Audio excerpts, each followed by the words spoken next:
বন্ধুরা, 22শে জানুয়ারি বিশাল সমারোহে রামলালার মূর্তি উদ্বোধনের পর তার পরের দিন 23শে জানুয়ারি জনসাধারণের জন্য মন্দিরের দরজা খুলে দেওয়া হয়।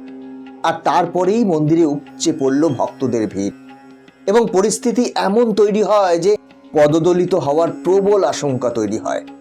কিন্তু সেই ভিড়ের সুযোগ নিয়ে মুখে কাপড় বেঁধে চুপি চুপি মন্দিরে প্রবেশ করল এক রহস্যময় ব্যক্তি। কে সেই ব্যক্তি? কেন এসেছিলেন মন্দিরে? যার পরিচয় জানার পর অবাক হয়ে যায় মন্দিরে উপস্থিত থাকা প্রত্যেকটি মানুষ এবং পুলিশ প্রশাসন পর্যন্ত অবাক হয়ে যান। কে এই ব্যক্তি এবং কেন এসেছেন মন্দিরে? বন্ধুরা, সমস্তটা জানতে পারবেন এই ভিডিও থেকে, তাই ভিডিওটা শেষ পর্যন্ত দেখুন এবং পরিচয়টা জানলে আপনারাও অবাক হয়ে যাবেন। তাহলে চলুন শুরু করা যাক। বন্ধুরা, 22শে জানুয়ারি রামলালার প্রাণ প্রতিষ্ঠার পর 23শে জানুয়ারি রাম মন্দিরের দরজা খুলে দেওয়া হয় জনসাধারণের জন্য। তাই এই দিনে মন্দিরে উপচে পড়ে ভক্তদের ভিড়। সেই ভিড় সামলাতে যখন অযোধ্যার পুলিশ প্রশাসন ব্যতিব্যস্ত হয়ে যাচ্ছে, তারই মাঝে চুপি সারে মন্দিরে আসেন মুখে কাপড় জড়ানো এক রহস্যময় ব্যক্তি। সোমবার 22শে জানুয়ারির দিন অযোধ্যায় প্রাণ প্রতিষ্ঠা হয়েছে রামলালার। তবে 16ই জানুয়ারি থেকে টানা 7 দিন ধরে বিভিন্ন ধরনের সাত্ত্বিক কর্মসূচি পালনের মধ্য দিয়ে শুরু হয়েছিল অযোধ্যার রাম মন্দির উদ্বোধনের কার্যক্রম। তারপরে সেই বহু প্রতীক্ষিত ঐতিহাসিক দিন 22শে জানুয়ারি, এই দিন দুপুর 12:29 মহেন্দ্রক্ষণে রামলালার মূর্তিতে প্রাণ প্রতিষ্ঠা করা হয়। ভারতের প্রধানমন্ত্রী নরেন্দ্র মোদী একাধিক পুরোহিতের উপস্থিতিতে সম্পূর্ণ নিষ্ঠার সঙ্গে সম্পূর্ণ করেন রামলালার প্রাণ প্রতিষ্ঠা অনুষ্ঠান। এই অনুষ্ঠানে উপস্থিত ছিলেন দেশের বিভিন্ন নেতা থেকে শুরু করে বলিউডের অভিনেতা অভিনেত্রীরা এবং উপস্থিত ছিলেন বেশ কিছু মুসলিম ধর্মগুরুও। সপরিবারে উপস্থিত ছিলেন মুকেশ আম্বানি। এছাড়া বিভিন্ন প্রান্ত থেকে বিভিন্ন ধর্মের মানুষ এসেছিলেন এদিনের প্রাণ প্রতিষ্ঠা অনুষ্ঠানের সাক্ষী থাকতে। বন্ধুরা, কথিত আছে দেবী দুর্গার অকাল বোধন হয়েছিল রামের হাতে। আর অযোধ্যায় রাম মন্দিরের উদ্বোধন ও রামলালার প্রাণ প্রতিষ্ঠা উপলক্ষে এদিনও অকাল দীপাবলি পালিত হয় অযোধ্যা সহ দেশের বিভিন্ন প্রান্তে। তারপর 23শে জানুয়ারির দিন সকাল থেকে ভক্তদের দর্শনের জন্য খুলে দেওয়া হয় মন্দিরের দরজা। মন্দিরের দরজা খোলার আগেই ভোর 3টে থেকে পুণ্যার্থীরা ভিড় জমিয়েছিলেন মন্দিরের সামনে। এই ভিড় সামলাতে গিয়ে অযোধ্যার পুলিশ প্রশাসনের নাজেহাল অবস্থা হয়।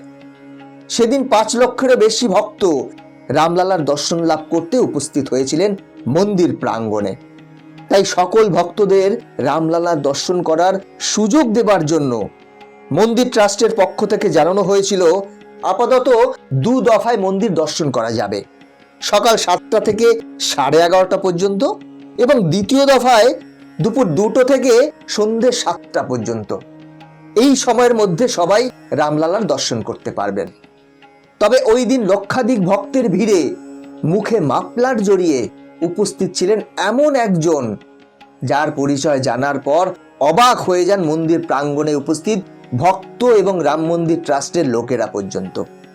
প্রথম দিন যখন ভিড় সামলাতে একেবারে নাস্তানাবুদ হয়ে যান পুলিশ প্রশাসন, তখন সবার নজর এড়িয়ে মুখে কাপড় জড়িয়ে ভিড়ের মাঝে রামলালার দর্শন করতে আসেন এক বিখ্যাত বলিউড অভিনেতা। মাফলার দিয়ে মুখ ঢাকা থাকায় কেউ তাকে চিনতে পারেনি। 23শে জানুয়ারি মঙ্গলবার আর 5 জন সাধারণ মানুষের মধ্যে নিজেকে মিলিয়ে দিয়েছিলেন এই সিনিয়র অভিনেতা। কিন্তু তিনি মুখ ঢেকে চুপিসারে মন্দিরে প্রবেশ করলেন কেন? কি এমন বাধ্যবাধকতা ছিল তার? কেন নিজের পরিচয় গোপন করে সাধারণ মানুষ সেজে মুখে কাপড় ঢেকে রাম মন্দিরে যেতে হলো তাকে? সোশ্যাল মিডিয়ায় ভাইরাল হয় সেই মুহূর্ত। এই রহস্যময় ব্যক্তিটি নিজেও সোশ্যাল মিডিয়ায় নিজের ভিডিও পোস্ট করেছেন। সেই সঙ্গে তিনি লিখেছেন, দয়া করে শেষ পর্যন্ত দেখুন। আমি একজন নিমন্ত্রিত হিসেবে 22শে জানুয়ারি রাম মন্দিরে গিয়েছিলাম, কিন্তু আজ আমি আর 5 জন সাধারণ মানুষের মতোই সকলের মাঝে হাজির হয়েছিলাম। প্রতিটি মানুষের শ্রদ্ধা ভক্তি দেখে আমি আপ্লুত। যখন আমি ওখান থেকে বেরোচ্ছিলাম তখন একজন আমার কানে কানে এসে বলল, ভাই, মুখ ঢেকে রাখায় কোনো সমস্যা নেই, রামলালা আপনাকে ঠিক চিনতে পেরেছে। জয় শ্রীরাম।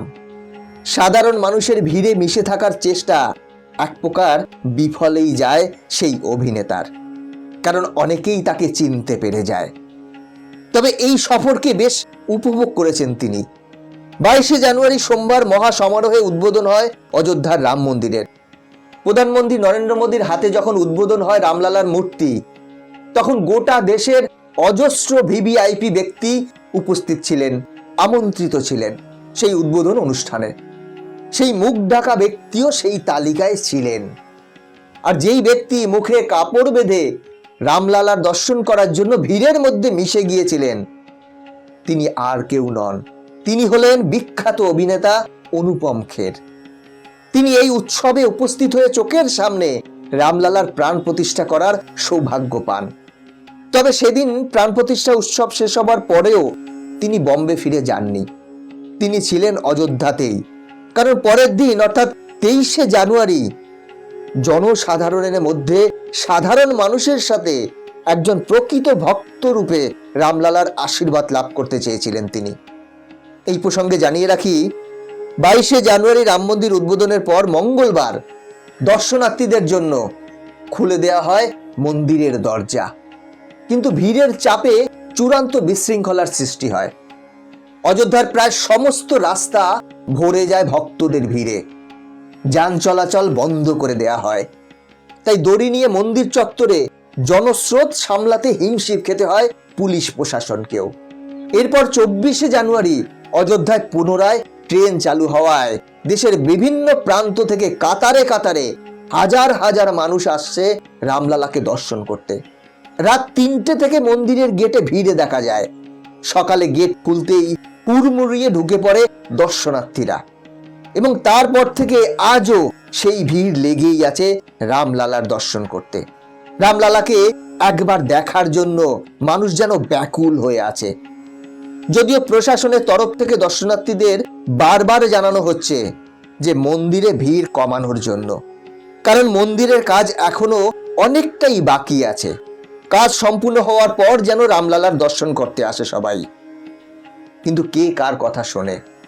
রামলালাকে দর্শন করার জন্য, একবার চোখে দেখার জন্য মানুষ উদ্গ্রীব হয়ে আছে।